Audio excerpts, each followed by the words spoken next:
성도 여러분 안녕하세요. 오늘 구역기도회 43주 별과 같이 빛나리라 다니엘서 말씀으로 함께 하겠습니다. 가을이 무르익어가고 있는데 우리의 모든 삶의 깊이도 무르익어가기를 바라는 마음 간절합니다. 사도신경으로 우리 함께 신앙을 고백하고 함께 말씀 나누고 또 함께 하는 시간 갖겠습니다. 나는 전능하신 아버지 하나님 천지의 창조주를 믿습니다. 나는 그의 유일하신 아들 우리 주 예수 그리스도를 믿습니다. 그는 성령으로 잉태되어 동정녀 마리아에게서 나시고 본디오 빌라도에게 고난을 받아 십자가에 못 박혀 죽으시고 장사된 지 사흘 만에 죽은 자 가운데서 다시 살아나셨으며 하늘에 오르시어 전능하신 아버지 하나님 우편에 앉아 계시다가 거기로부터 살아있는 자와 죽은 자를 심판하러 오십니다. 나는 성령을 믿으며 거룩한 공교회와 성도의 교제와 죄를 용서받는 것과 몸의 부활과 영생을 믿습니다. 아멘. 찬송은 336장 환난과 핍박 중에도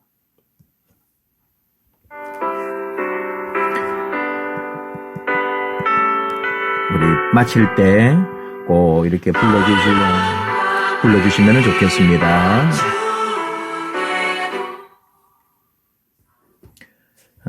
기도. 환난의 때에 생명을 살리는 삶을 살게 하소서. 생명을 살리는 삶. 오늘 우리 다니엘서 12장 1에서 13절인데 좀 빠져 있죠. 5절, 6절, 7절, 8절, 9절은 빠져 있습니다. 우리 교재대로 그냥 빠진 대로 다니엘 12장 1에서 13절 같이 말씀 보실까요? 그때에 내 민족을 호위하는 큰 군주 미가엘이 일어날 것이요 또 환란이 있으리니 이는 개국 이래로 그때까지 없던 환란일 것이며 그때에 내 백성 중 책에 기록된 모든 자가 구원을 받을 것이라. 땅의 뒷걸 가운데에서 자는 자 중에서 많은 사람이 깨어나 영생을 받는 자도 있겠고 수치를 당하여서 영원히 부끄러움을 당할 자도 있을 것이며 지혜 있는 자는 궁창의 빛과 같이 빛날 것이요 많은 사람을 옳은 대로 돌아오게 한 자는 별과 같이 영원토록 빛나리라. 다니엘아 마지막 때까지 이 말을 간수하고 이 글을 봉함하라. 많은 사람이 빨리 왕래하며 지식이 더하리라. 많은 사람이 연단을 받아 스스로 정결하게 하며 희게 할 것이나 악한 사람은 악을 행하리니 악한 자는 아무것도 깨닫지 못하되 오직 지혜 있는 자는 깨달으리라. 매일 드리는 제사를 폐하며 멸망하게 할 가증한 것을 세울 때부터 1290일을 지낼 것이요 기다려서 1335일까지 이르는 그 사람은 복이 있으리라. 너는 가서 마지막을 기다리라. 이는 뇌가 평안히 쉬다가 끝날에는 내 몫을 누릴 것임이라. 다니엘서가 12장까지 있는데 이게 마지막 이제 12장이었어요. 세상 권력자, 세상 권력자,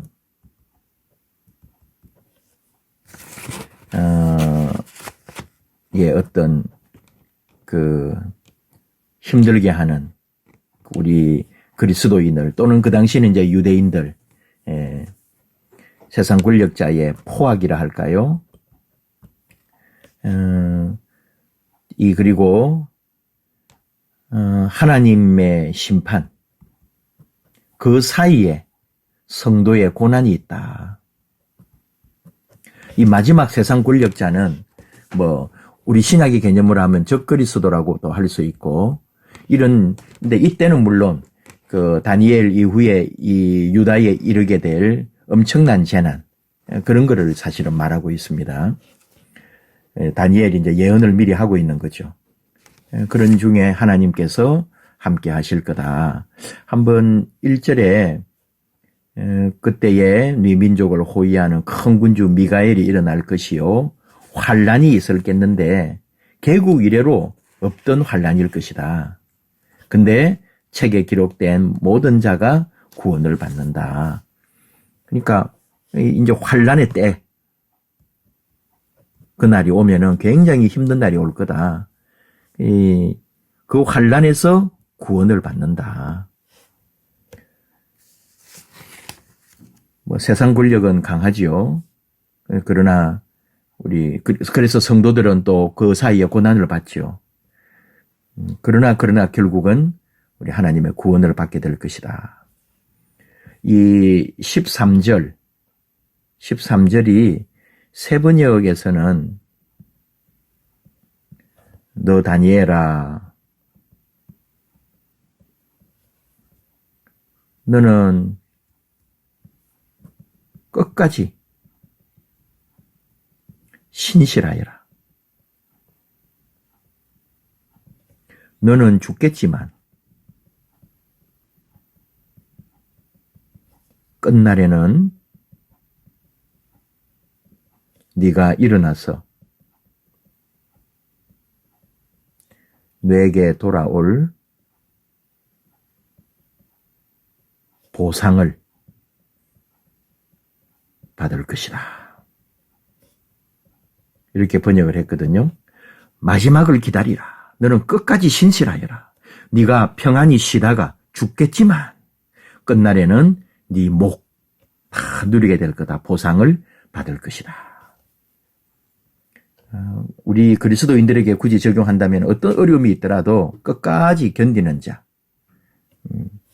하나님의 절대 주권을, 다니엘서는 하나님의 절대 주권 말합니다. 기도의 능력. 2장이라든지 3장에도 나오는데 또 부활 사상까지 있어요. 그게 뭐죠? 바로 오늘 이 12장에 죽겠지만 평안히 쉬다가 끝날에는 결국은 살아날 것이다. 결국은 하나님 은혜죠.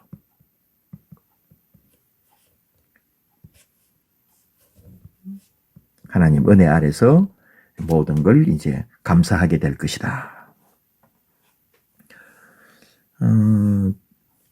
인도자 팁을 볼까요? 안티오쿠스 에피파네스의 치하에서 유대인들이 겪게 될 혹심한 환란이 예언되어 있는 전장 11장에 이어서 이 12장은 그리스도의 재림 직전 대환란 때에 출현할 적그리스도에 의한 교회의 핍박과 최후 심판 등 종말론적인 사건들이 예언되어 있다. 마지막 환란의 때를 극복하고 승리하는 자들에게 예비된 영생과 복이 잘 나타나 있으며 그리스도인들의 참된 소망은 이 땅 위가 아니라 하늘나라에 있음을 강조한다. 다니엘은 자기 시대의 이후에 다니엘은 이 BC 605년에 바벨론 느부갓네살에 의해서 포로로 끌려가거든요. 근데 지금 이 12장에 나오는 이런 환란과 핍박, 안티오코스 에피파네스 이런 왕들은 언제 쪽의 사람이냐면은 BC 168년, 꼭 168년이라기보다도 이럴 때 160년대, BC 160년. 그러니까 꽤 차이가 나죠. 그럴 때 일어날 유대의 엄청난 환란, 이런 것들을 지금 예언을 미리 하고 있거든요. 그런 걸 한번 또 생각하면서 우리 일단은 내용을 한번 볼까요? 그러니까 이런 게 있어도 결국은 승리한다는 거죠. 그러니까 굳이 말하면은 바벨론 포로가 됐지만은 이스라엘은 여전히 하나님께서 다스리신다. 이게 믿음의 사람의 고백인 거죠. 자, 한번 넘어가 볼까요? 다니엘은 이스라엘의 바벨론 포로 시대의 사람입니다. 가장 절망적인 시대에 다니엘은 이스라엘 백성이 절망과 불신앙 속에서 하나님의 섭리를 깨닫고 하나님을 바라보게 했습니다. 다니엘은 많은 사람을 옳은 대로 바로 생명의 길로 인도한 사람입니다. 어떤 시대를 살았느냐가 중요한 것이 아니라 어떻게 살았느냐가 중요합니다. 하나님께서 세워주신 삶의 자리에서 다른 일을 옳은 대로 이끌며 사는 것이 지혜로운 모습입니다.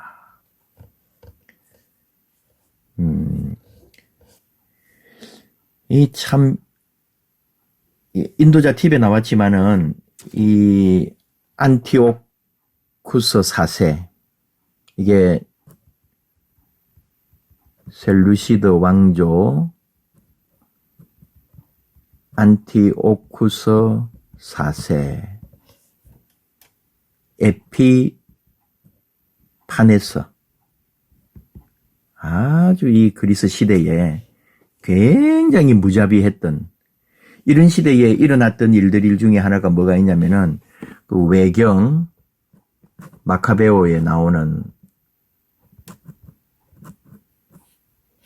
마카베오 하 7장에 나오는 건데 어머니가 보는 앞에서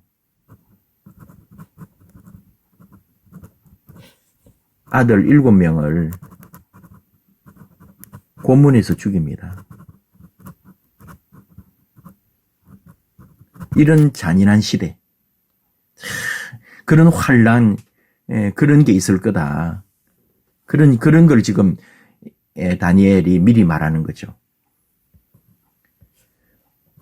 자, 1번 지혜 있는 자는 많은 사람을 옳은 대로 돌아오게 합니다. 마지막 때에 엄청난 환란이 닥칠 텐데 끝까지 지혜롭게 하나님을 의지하고 많은 사람을 옳은 대로 돌아오게 한 자는 별처럼 영원히 빛날 것이라고 합니다. 이 마지막 때를 어떻게 살아야 하는지를 말하고 있습니다. 마지막 때에 악이 더욱 활개를 칠 것입니다. 그럼에도 우리가 하나님께서 세워주신 자리에서 최선을 다해야 하는 이유가 있습니다. 우리 삶을 통해 사람들에게 옳은 것이 무엇인지를 보여줌으로 그들을 하나님께로 인도할 수 있기 때문입니다. 이렇게 지혜롭게 산 사람은 하늘의 별과 같이 영원토록 빛나게 될 것입니다. 구원이라는 것, 영생이라는 것은 환란을 거친 후에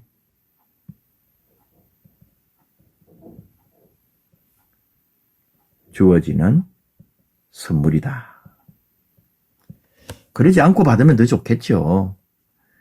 그러나 참 영원한 것은 그 어떤 고난을 통하여 우리가 얻게 되더라 하는 것점은 우리가 또 다 그 정도는 생각을 하는 거죠.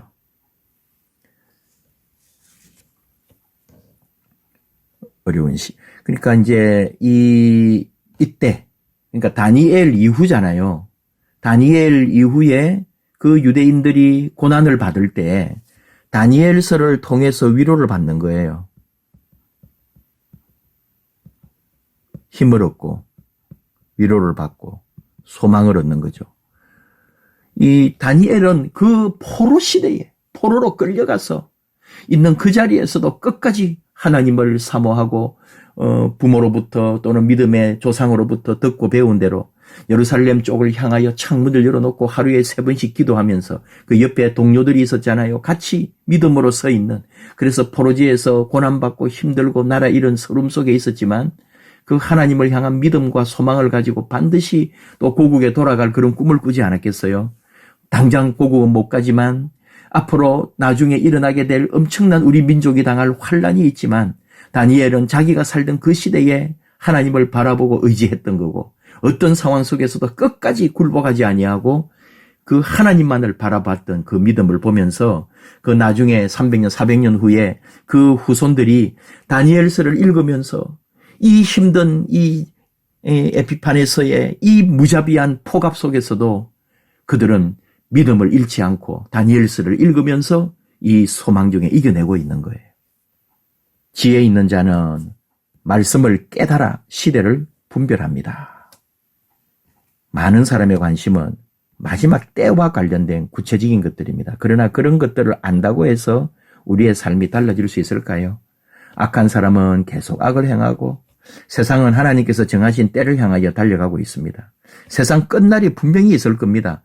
그러므로 지혜 있는 자는 말씀을 깨달아 시대를 분별하여 미래를 준비한다. 마지막 때의 자세한 것에 관심을 두기보다 지금 자신에게 맡겨진 하나님 나라 일을 열심히 하는 것이 중요하다. 어떤 길이 생명의 길, 진리의 길인지 바르게 깨달아 그 길을 갈 수 있기를 바랍니다. 우리는 자꾸 구체적인 거라든지 때, 종말의 때,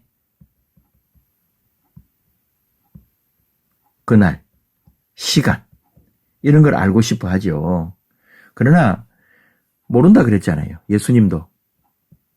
천사들도 모르고 예수님도 모른다. 오직 아버지만 아신다 그랬어요. 하나님 아버지만.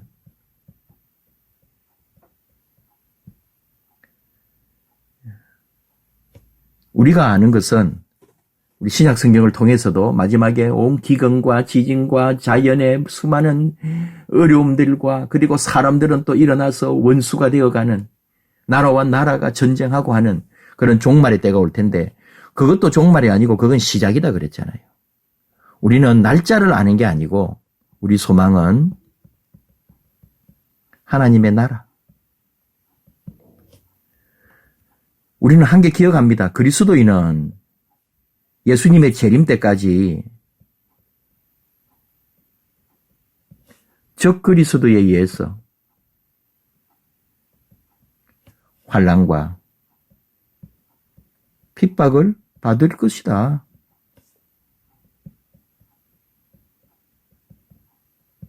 그러나 우리는 하나님은 우리 이름 생명책에 기록하고 구원하십니다. 영원한 영생의 길에 우리를 인도하실 거니까. 평안히 가서 마지막을 기다려라. 끝까지 인내해라. 신실해라. 이는 네가 비록 죽는다 해도 끝날에는 네가 부활하여 일어나서 다시 너에게 돌아올 보상을 받을 것이다. 라고 했잖아요. 결단과 기도 같이 읽을까요? 구원의 하나님, 하나님의 공의가 보이지 않아도 주를 향한 신실함과 믿음으로 오늘을 살게 하소서. 이 땅에서 주목받는 삶이 아니라 영원한 나라에서 주목받는 삶이 되게 하소서. 그러기 위해 매일매일 하나님과 깊이 교제하게 하소서. 어떤 어려움이 있어도 우리 하나님 바라보는 거죠. 바벨론이 다니엘 시대를 말하면 바벨론이 유다를 망하게 했지만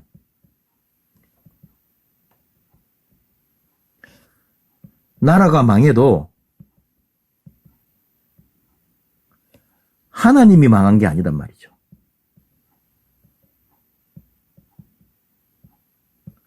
우리는 여전히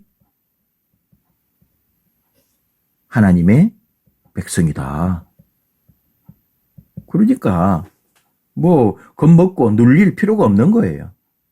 도리어 어떤 상황 속에서도 끝까지 내 믿음을 지키면서 옳은 대로 인도하는 삶 나누기에 1번에 나왔죠. 누군가를 옳은 대로 인도하는 삶으로 도리어 나아가는 거죠. 옳은 대로 인도하는 게 뭐라고? 생명의 길, 진리의 길로 인도하는 겁니다. 그게 뭡니까? 곧 복음을 전하는 일이다. 하나님께서는 이 일을 최고로 기뻐하십니다. 전도자의 삶을 살지 못했음을 회개합시다. 전도나 선교의 개념이 실제로 직접 현장으로 타성 가면 좋겠죠. 그러나 다 그럴 수는 없잖아요. 모두가 선교사가 되고 모든 사람이 전도하러 다니는 건 아니죠. 결국은 우리의 삶이거든요. 네. 인격이고 우리가 이런 걸 관계 전도라고 그러잖아요. 결국은 우리 삶은 전도예요. 우리는 이 땅에 복음 전하는 사람들입니다.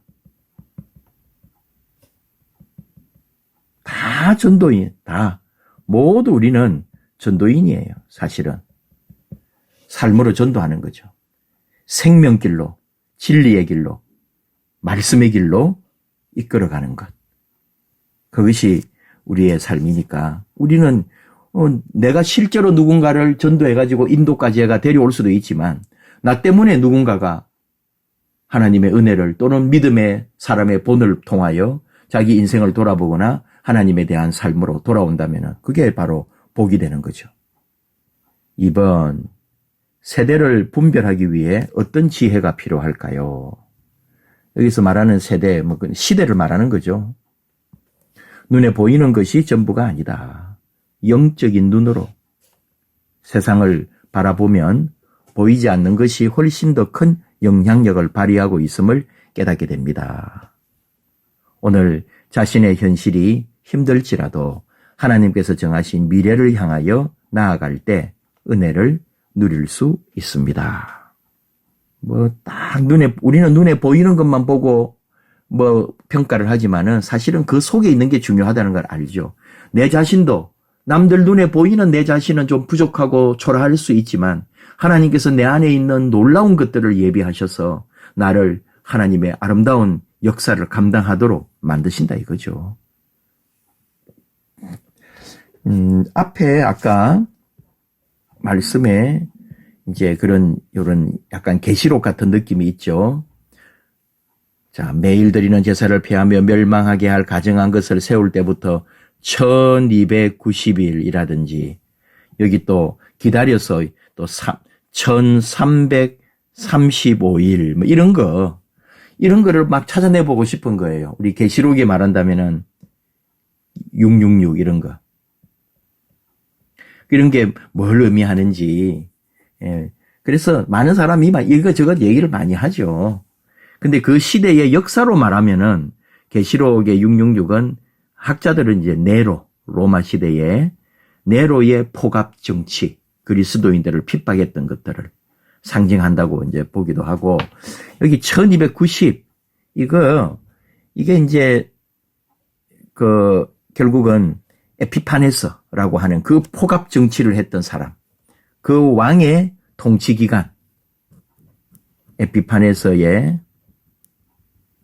통치 기간이 아닐까? 아닐 수도 있는 거죠, 당연히. 그 다음에 예루살렘이 함락되고 나중에 이제 이 그리스가 멸망하고 나서 그 로마가 등장하거든요. 로마 등장할 때까지.